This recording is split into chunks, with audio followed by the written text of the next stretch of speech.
What's going on YouTube? It's Dagreenshiz. Figured I'd bring a little bit of positivity after all the negative videos I've been releasing. I recently just completed one of my favorite collection pieces I've been working towards for a long time.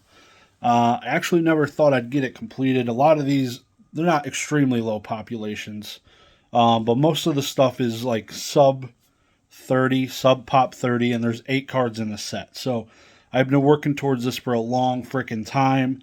The cards came back all the way in 2002 is when they came out, and they released all the way through 2006. So there was 8 different sets. One of these cards would come in 108 packs. And these packs were only obtained in going to actual tournaments and being there in person and competing. So without further ado, here is my tournament pack set.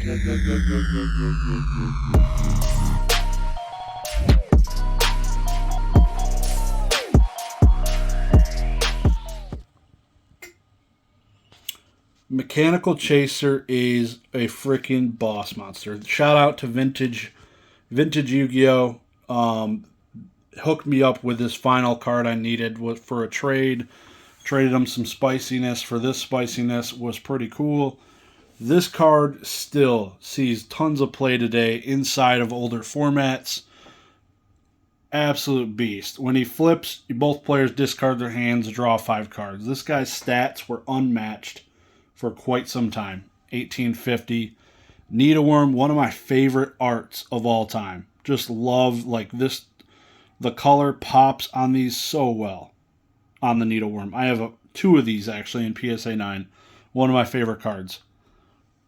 Royal Decree, still a really popular card. You flip this card over, no trap cards are going to be played.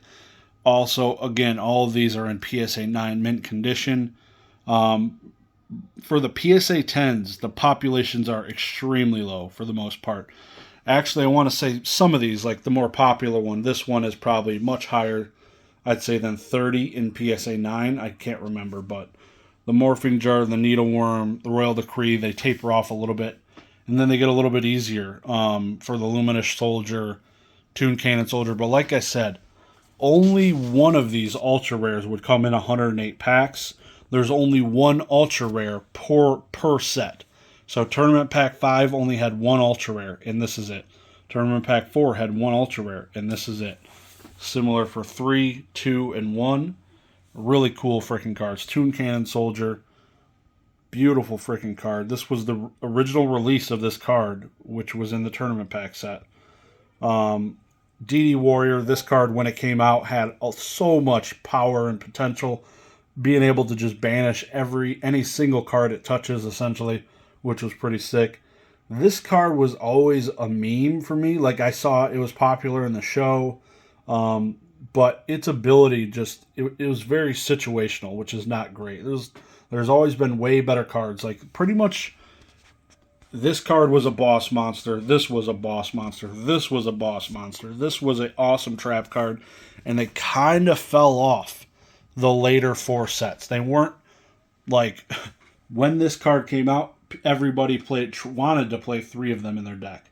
This card quickly was not allowed to play 3 of them, because then you could just deck your opponent. Similar for this card never really got limited. It's a -1, which in Yu-Gi-Oh! Card Advantage was huge. So this card would just die, but you would take the top 5 cards off your opponent's graveyard. Nowadays, this would be terrible. Absolutely terrible card. You would never play it, just because if you send cards to your opponent's graveyard, they're getting like infinite loops based off of that. But really, really sexy cards. Really happy to have this set. There is no other tournament pack cards sets to complete. They're after tournament pack, they jumped into I don't even know, turbo pack or something like that. But really excited to have this completed. Very cool. Wanted to share it with you all. Been wanting to do it for a long time. Have a good one. Peace.